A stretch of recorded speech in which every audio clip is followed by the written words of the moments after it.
Howdy friends, welcome back. This is episode number 47 and we are still here in Vermilion City. Not sure how well you guys can hear it, but they have the old music playing in the background, which is really cool. Nice little updated tune, but the same one as Generation 1. I'm not sure if Generation 1 had a different tune for each city in the game, but it certainly had quite a few, which was really nice. And it's funny how you hear like music from the game and you instantly know, oh, that's Mount Moon, or that's Pokemon Tower, or that's Viridian Woods, or in this case, Vermilion City. So we are going to fight Lieutenant Surge today, and in the original games you need Cut to get to the gym, but we don't need Cut because we know how to surf. And apparently we have encountered a Pokemon. So actually, I realized that while the Pokemon in the fields around here are pretty low level, the Pokemon in the water, as you can see, are actually pretty decent to train against. Please let us run away. Okay, good. Don't want to use up any power points or anything before our battles. Should use to repel. So I did have some time earlier today and a little bit last night before I went to sleep to do a little bit of training against these Tentacruel and Tentacool. And there's also some Wingull, and I don't know about Pelipper. I haven't seen any Pelipper. What's up, Brent? Sup, this is Brent. How are you? Did you know Aber was the first Pokemon that Bill apparently caught? So that's it then. Alright, fun facts to know and share. So I did train Pupitar up like 2 levels or so, level 46.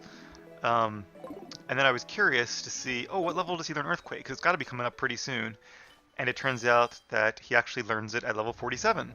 So right now he's like 46 and a half, or maybe 2/3. So I'm hoping that by defeating the gym trainers here, that'll get him up to level 47, and he will learn arguably the best ground type attack in the game. Yo, legend in the making. Oh, it's legend, not champ now. I guess I'm already the champ. You lucked out this time. The traps at the gym have been out of order for a while, but the traps are back up and running now. Why lucky, you may ask? Because you can train yourself better that way. I was about to say, does he not know what luck out means? Make your mind and go for Lieutenant Surge. Alright, yeah, it wouldn't really be Vermilion Gym without these trash can switches. So there is like a plot here regarding the power plant being out. But we will do that later on. Lieutenant Surge saw my potential with electric-type Pokemon. Think you can beat me? Oh, double battle? Didn't know I could do that. That's pretty cool. A juggler and a guitarist, I guess? Yes, indeed. And together they have 6 Pokemon. Very cool. This should be fun. So Earthquake would be really nice here. I have it on Cherry, not on Kroot. But it's super effective against Kroot, and Earthquake in double battles hits your ally as well as both of your opponents. And I think it hits all of them for full damage, if I'm not mistaken. I know normally in double battles, if you use a move that hits both your opponents at once, it does, depending on the generation, either half as much damage or 75% as much damage to each. But I think if the move also hits your ally, it actually does full damage to each. Could be wrong, though. I do really want to get XP on Kroot, though. So let's use Dig. So both those Pokemon are very, very fast. Who should we switch to? Not sure we actually have a good switch in, so let's keep Cherry out, and I'm going to go for a return on Jolteon, because I don't think Jolteon has static. Actually, I'm pretty sure that Electro doesn't have static. I think it has soundproof. So Jolteon is using Helping Hand, which increases the power of its ally's move by 50%. Pretty useful move in double battles, but not really in this case. It's really only useful if your ally is either an attacker and you're a support Pokemon, or if you're, or like a defensive Pokemon, or if they happen to know a super effective move and you do not. Sometimes it's better to power up your ally as opposed to attacking with both your Pokemon. So it looks like a second return might take out Jolteon. We're gonna go for it. Is he gonna use Swift again? Nope, Shockwave. Oh, interesting. He used Shockwave on Jolteon in order to heal it. Not really the most effective use of a turn, in my opinion, but that's cool how they're working together, using a bit of strategy there. So, note to self, do not use electric moves on Jolteon. Alright, so far this has been pretty fun. And their Pokemon are about the same level as mine are, so makes me a little worried about Lieutenant Surge, but we'll see what happens. So he has another Electrode. Let's try to focus him down. And I'm just going to keep attacking Jolteon with Return.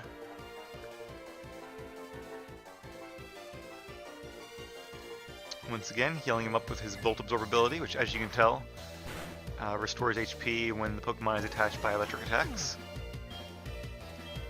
So I was saying earlier how memorable the music is, and the reason I was thinking about that is because I was looking forward to playing this some more all day, especially because of fighting Lieutenant Surge. And on the way home I was going to listen to the radio like I usually do, but then I realized I have like the Pokemon Symphony soundtrack on my phone. It's just on Spotify. I guess London Symphony Orchestra or some famous orchestra did renditions of all of the classic Generation 1 tunes, and some like medleys and mixes and things. It's really, really good. Definitely recommend. Some of them are really epic, especially like the rival battle and the gym battle music. But it's cool too because it's really memorable. It's something I used to listen to a lot when I got into Pokemon Go back in 2016. I used to listen to it when I was driving to places to play. So I figured I would get myself pumped for tonight by listening to it on the way home. And I actually got up to the Vermilion track very appropriately.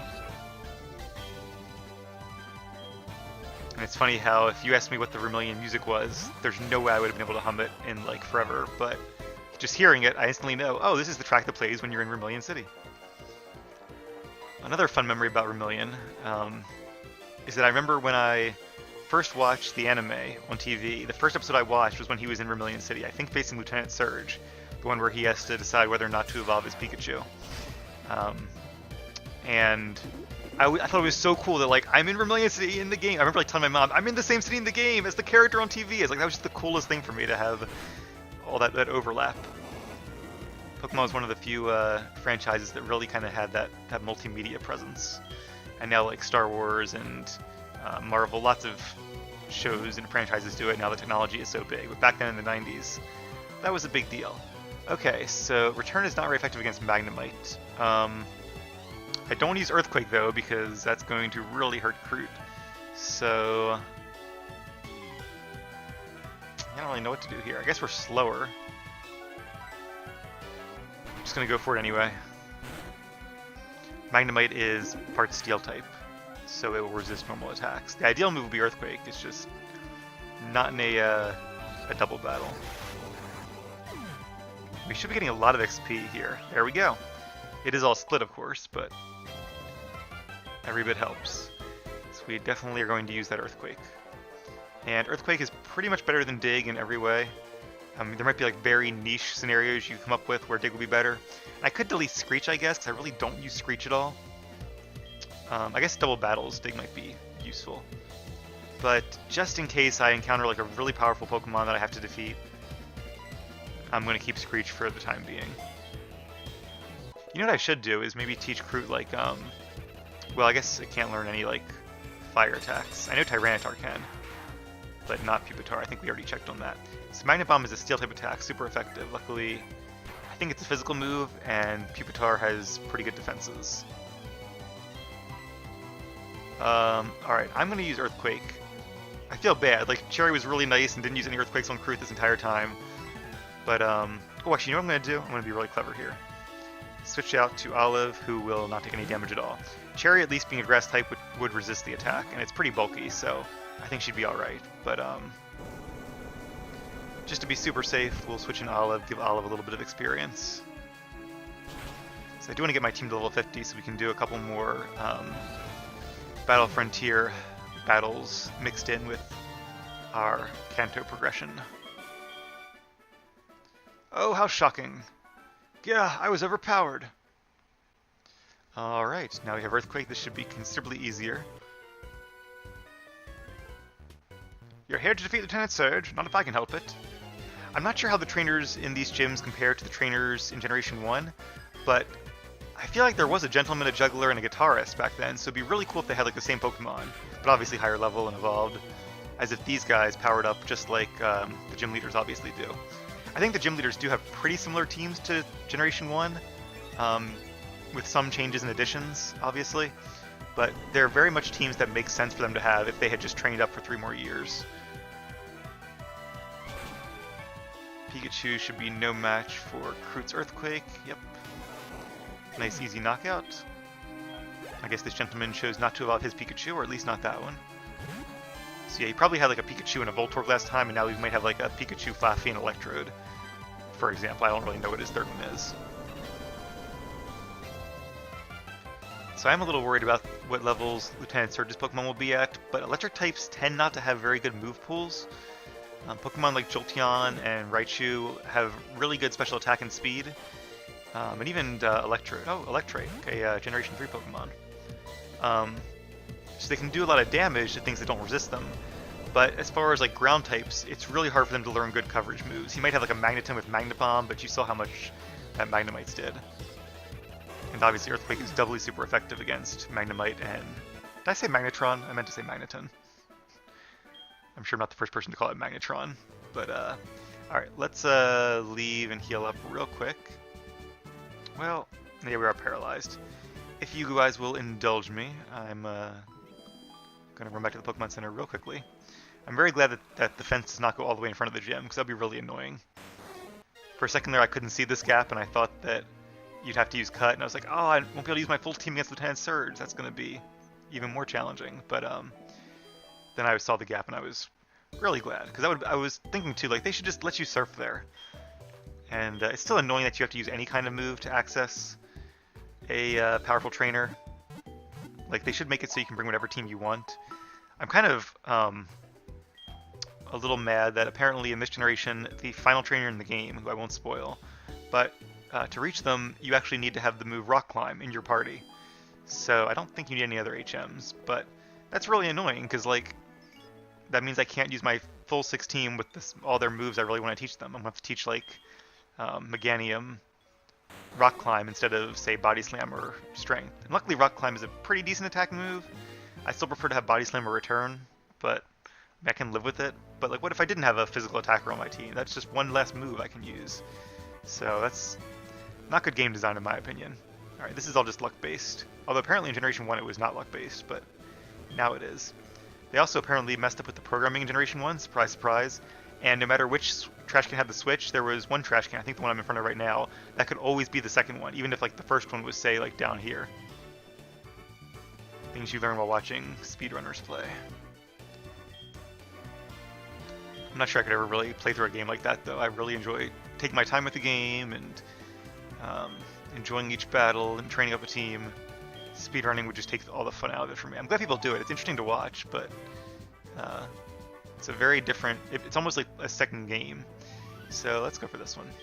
Nope. Up. Try again. Oh, okay, that was lucky.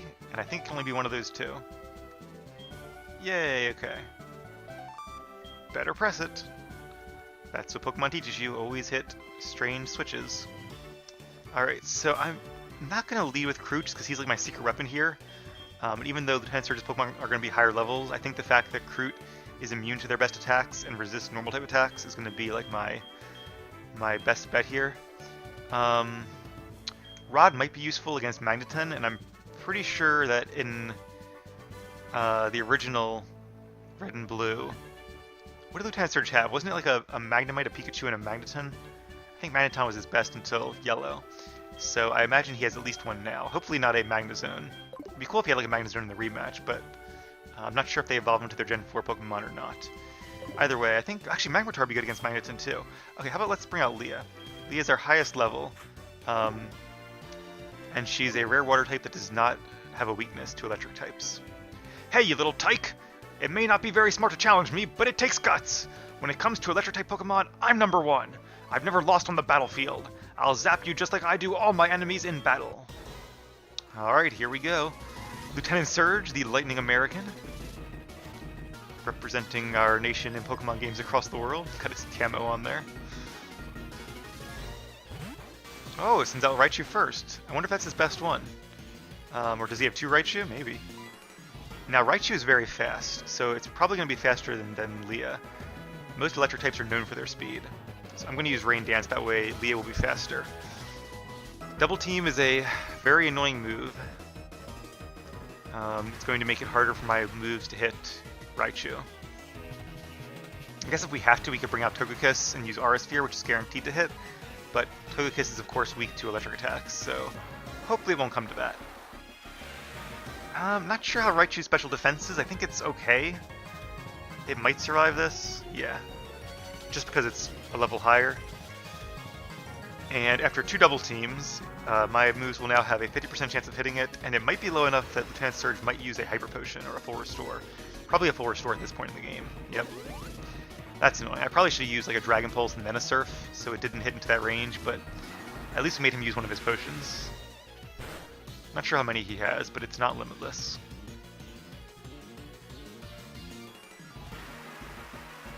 I think if I was a gym leader, I would definitely have a number of Full Restores, just in case. It missed, right, because of the double team. I was all like indignant for a second. How does Dragon Pulse miss? But, right, double team. How soon we forget. Alright, Paralyzed. This is not ideal because my speed does not matter now. I'm going to be slower than pretty much everything on the field. And I might not be able to attack every turn. Okay, Shockwave I think is his TM move.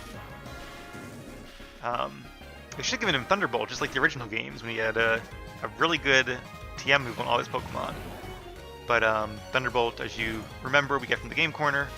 Shockwave is a base 60 power electric move, and it's guaranteed to hit, just like Aura Sphere is. So it has maybe some niche uses, but it's not something I would ever really recommend over Thunderbolt, or if you have a team with Rain Dance, maybe Thunder. Alright, another very fast electric type. Let's just see how far we can go with Leah before bringing out Kroot. Hopefully this Electro won't get up too many double teams. It seems like Lieutenant Surge's strategy is to rely on luck here. Screech is going to lower my defense, but Electrode is more of a special attacker, so I'm not sure if it's going to explode or what it's really trying to do here. That's what I was saying before. Oh, critical hit. Very nice job, Leah. That was actually a very useful crit. It probably would not have been a one-shot otherwise. Is that if I was like a trainer and I knew people would be facing me, like if I was a gym leader and you're allowed to have bushes and things in front of your gym, I would put like a little cut bush and a rock smash thing, and I'd make it dark in the gym so you had to use flash to get to me. Like, if you can do that, why not just go all out and annoy the trainers as much as possible? But I really feel like that's not fair because it puts them at a big disadvantage, and it's not really a fair battle that way. If a battle's not fair, it's not really fun. Alright, so this is not great. The light screen means that my Surf will do half damage. You guys are familiar with light screen by this point.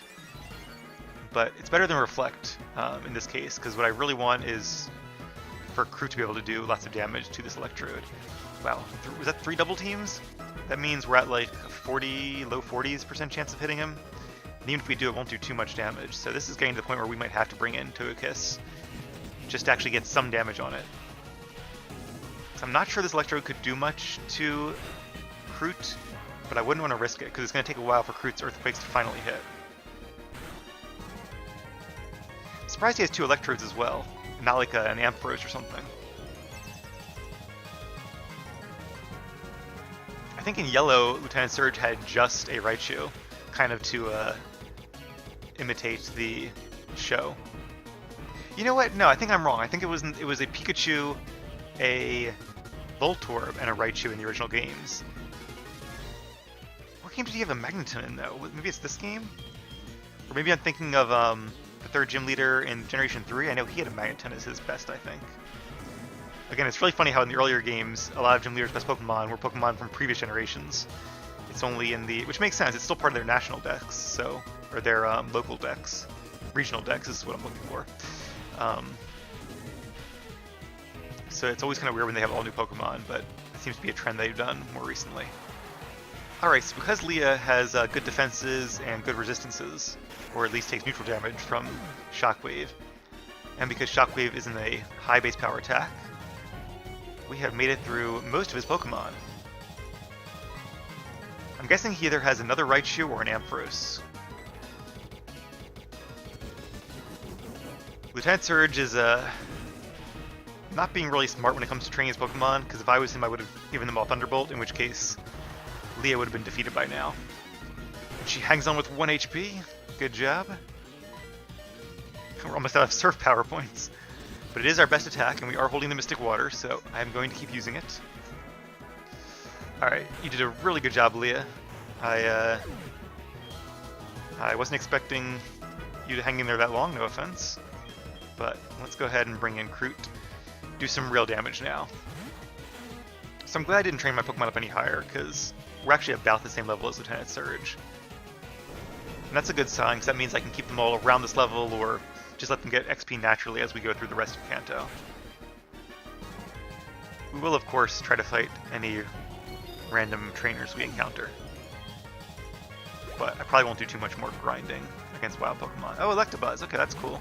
Hope he has an Electivire in the rematches. It's not over yet, it's just beginning. So Electabuzz is actually a really good Pokemon, just like Magmar. Even though it's not fully evolved now, it's still really strong. And it does know Low Kick, which is a fighting type attack. Low Kick is super effective, and it does. That's got to be a crit. That's not a crit. Wow. So Low Kick does more damage the heavier your target is.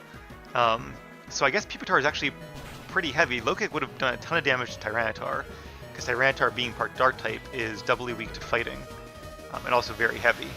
But I didn't think Pupitar was that heavy, and it had pretty good defenses too. So I'm surprised it did that much. But Crude hung in there, and Earthquake was a knockout, so that was not too tough of a battle. Arg, you're strong. Okay, kid, you get the Thunder Badge. Thank you, Lieutenant Surge. I like how Cherry's doing a little victory dance there. Even though he didn't participate, he was there in spirit. That Thunder Badge suits those who've defeated me. Take good care of it, okay? There's something else. Here's a great TM for you. Yeah, it's actually not that great. That TM contains Shockwave. Zap! Use it to go like lightning. When you go north, you will see a big city called Saffron. Okay, so that's right. So Snorlax is blocking our route going to the east. Ooh, that was an electrifying bout. It sure made my nerves tingle. I actually don't remember Kanto that much. I'm trying not to remember it that much, because I like it when it feels fresh and almost like a new game again. Sup, this is Walt. How are you? Bo. I think that was close. What do you think? I discovered a new technique for breathing fire. Oh, that's what it was. How about that? Is that breathing fire? Probably not. Well, now you can tell over the phone. Never mind that. I caught a wild hoot. I think I'll start training it. A fire breather with a hoot. That doesn't seem appropriate. Not sure who can learn any fire attacks besides maybe Sunny Day. But, alright, to each their own. Don't want to pigeonhole anyone. Alright, and for once we don't encounter any wild Pokemon there. Let's heal up real quick at the Pokemon Center, and then because we can't head east, we will go ahead and head north. So I think you do, just like in the first game, you couldn't access Saffron City because the guards were thirsty. Didn't make a lot of sense, but I guess they were on strike or something. It's funny, you don't really see like toll booth operators go on strike. That'd be a very effective strike though. Like, I'm just not going to open up the toll booth, and traffic backs up. Like, they would get a raise pretty quickly, or they'd get fired and replaced. But that would be sucky for people in traffic, but a very effective strike technique. Anyway, random non sequiturs here on Aravel's channel. So I think you also can't go to Saffron right away in this generation. Let's go around to be safe, because the power is out. But maybe I've got it backwards. Maybe you can't use the underground, and you have to go to Saffron. The road. Okay, so right. So I was thinking you couldn't go to Saffron because like the city was out because of the power plant issue. But oddly, this time it's the underground, so you have to go through Saffron. Let's just check out our town map while we're here. For those of you who might not be too familiar with Kanto, give you a little overview. So here's Johto. You can see that the legendary dogs, I think they stick to Johto. I don't think they come over to Kanto, but I could be wrong. So we obviously traveled over here and to the Pokemon League, which is the same Pokemon League from the original games. Mount Silver, like I said, is the area we'll go to at the very end of the game. It's the place you need rock climb for. After Indigo Plateau, went back to New Barktown, which is here. Then we went over to Olivine, got on our cruise ship, went down around this big peninsula, over. I'm actually sad I didn't open up the town map while you're on the cruise ship. I think if you open it, you actually do see yourself like in the middle of the ocean, or on a little tiny ship or something. It's kind of cool. So in the original games, you started here in Pallet Town, and went through Viridian City, which had a gym, but you couldn't face it till the very end of the game. It was locked. Pewter City is where you face Brock, who I'm sure you know from the TV show. He's gym number 1. Mount Moon, Cerulean is gym number 2. Saffron was all closed off down to the south, so you had to go through the underground tunnels to Vermilion. Gym battle number 3, which is kind of the quintessential gym battle. I always think of Lieutenant Surge when I think of like Kanto gym battles. I guess it's the first like really tough one. Although I guess Misty was tough too, so I don't know. Then you kind of can go. How do you get to? Oh, I guess you go over. You can't get past Snorlax. Oh, right, you go up to Cerulean. I just did this too a year and a half ago or 2 years ago.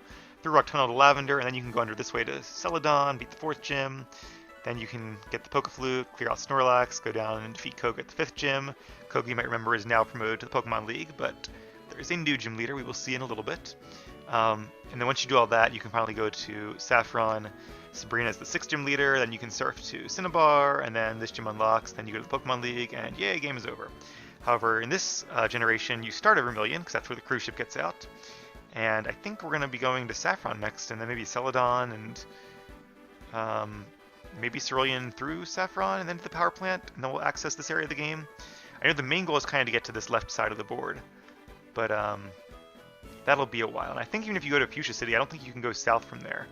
I think you have to go through Mount Moon by clearing out the Snorlax.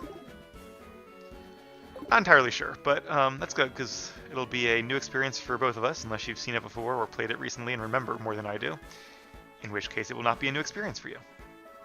But, shh, don't tell me anything. Alright, let's put Rod at the front of our party. Looks like he can use some experience. And because we're not battling gyms at the moment, I'm going to go ahead and give Olive back the Sharp Beak. I figured I would keep these choice specs a little bit longer just because flying attacks would not be very useful against an electric gym.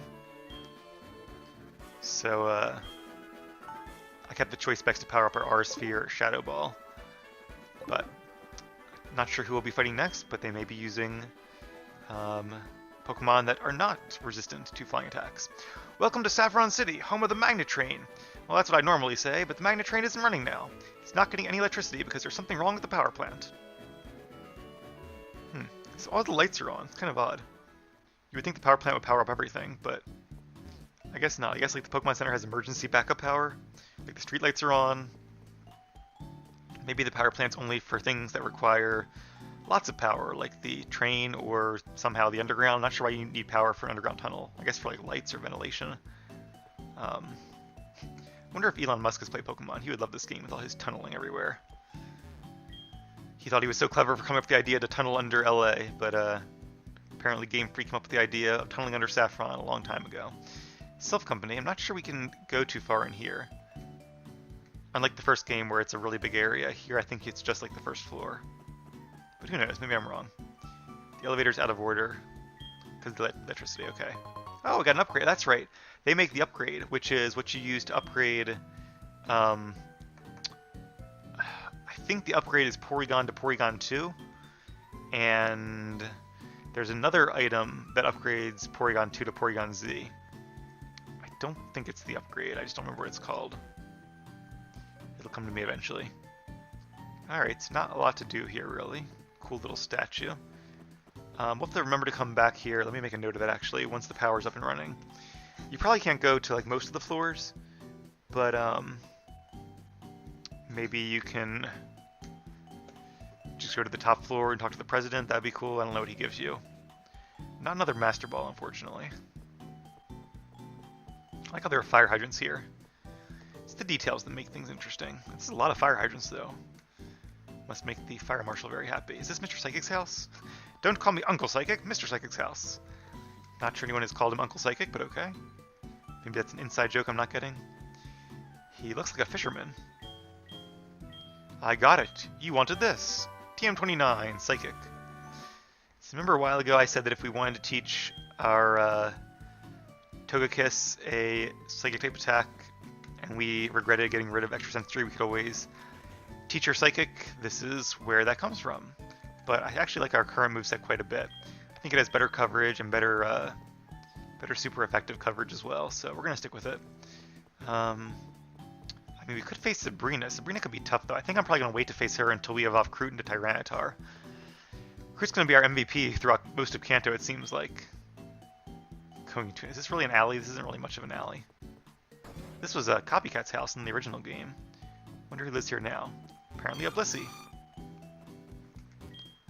My daughter likes to mimic people. Oh, okay. So Copycat is still here. She's quite a character, to say the least. Looks like she has a Clefairy or Clefairy doll. Yeah, Poké doll. It's an item you don't think about very much, but in the original games, and maybe in this one too, you could buy Poké dolls, which are a guaranteed escape from wild Pokemon. Might be tangentially useful. Oh, this one's not a doll, it's a real Banette. It's a Nosepass Poké doll and a Cherim. Oh, Cherim's the one that Cherubi or whatever it's called evolves into. And I think it like opens up and changes form in sunlight. It's not that strong though, I wouldn't recommend training one. Hi, do you like Pokemon? No, I just asked you. Huh? You're strange. Quit mimicking, but that's my main hobby. So in the original game, she, I think, gives you a TM for Mimic. There are a lot of weird TMs in Generation 1. Mimic copies the move of the, I think it's the last move or a random move. It might have changed it between generations. It's kind of like Mirror Move, except you actually get to keep the move for the rest of the battle, or at least until you switch out. Here's the Maglev train, but like they said, currently no power. You guys might remember those bridges everywhere in Generation, or in the Johto region. That's what this is for. Hopefully you can see the rail in like the west side of this map too. I'll have to keep an eye out for it. Maybe I'll make a note of that too. Look for Maglev rail. Because that'd be really cool if you could see it somewhere. I suppose it could like, let's go to the town map here. Where's my cursor? I suppose it could, I should have done this before, so it would have been much quicker. It could kind of go like east here and then over Mount Moon and around, I don't know. Oh right, can't click and drag. But anyway, yeah, it really has to cross somewhere, and you can. It could be over Viridian Forest, but even that you should see. So I don't know. We will definitely keep an eye out for it and see how realistic about this they are. Do you have a Magnet Train Pass? I have one. All the people in Saffron have them. I do not. I forget where you get that, but obviously you need to ride the Magnet Train. Before the Magnet Train Station was built, there was a house here. Oh, okay. So who lived in the house down there? Oh, sorry, whoever that was. Hopefully not an important call. I feel like Copycat gives you the Maglev Pass. She's starting to come back to me now. But apparently she's not going to give it to you yet. Nope, just the same text as before. Because I feel like she got it when they built the Maglev station where her house was, as like an eminent domain thing. Hopefully they also paid them to build their new house, but, huh. That's fine. I remember her house being there, but I guess it was somebody else's house there. Alright, what does the sign say? Saffron City, Shining Big City. For a shining big city, the largest in Kanto, it's kind of an old, almost wood-looking sign. Everyone is welcome, Fighting Dojo. I went to the gym, rearing for battles against trainers. It turns out I stumbled into the unused gym next door. Boy, was I embarrassed. Yeah, you could have just walked out and gone next door. It's really right there. For all I know, you can probably face Sabrina now. Unless the power outage is, something. Oh, okay, some history about the manager of the power plant, and there's a Pokemart there we won't really bother with. Let me just see if you can face the gym yet. We're not going to, but I feel like you might not be able to. Because the warp tiles don't work? That makes sense. Yo, legend in the making! A trainer as skilled as you doesn't need to be told how to deal with Psychic-type Pokemon, right? I expect great things from you. Good luck. Okay, so you can face it. I'm not going to. I keep saying that, but I just want to see if the warp panels do work, and they do. Huh. That would have been an easy thing for them to kind of put a roadblock for. Just say, oh, till the power plant's back, can't use the warp tiles. Which is kind of a really safety thing, using like warp tiles cannot be satisfactory means of egress, because what if the power goes out? Just like how elevators aren't means of egress. You have to have stairs in buildings just in case. It would be really cool though if like the whole like power in the region was actually out and there were like no lights on or anything until you got the power plant up and running. But that is not the case. Alright, let me go ahead and stop this episode here. I'm going to do at least one more tonight because I'm really excited to get things rolling here in Kanto. When we come back, we'll check out the Fighting Dojo. I don't think you can do any fights there, but we'll probably just go ahead and keep heading north and see what other trouble we can get ourselves into. So thank you guys for watching. I will see you in just a few minutes.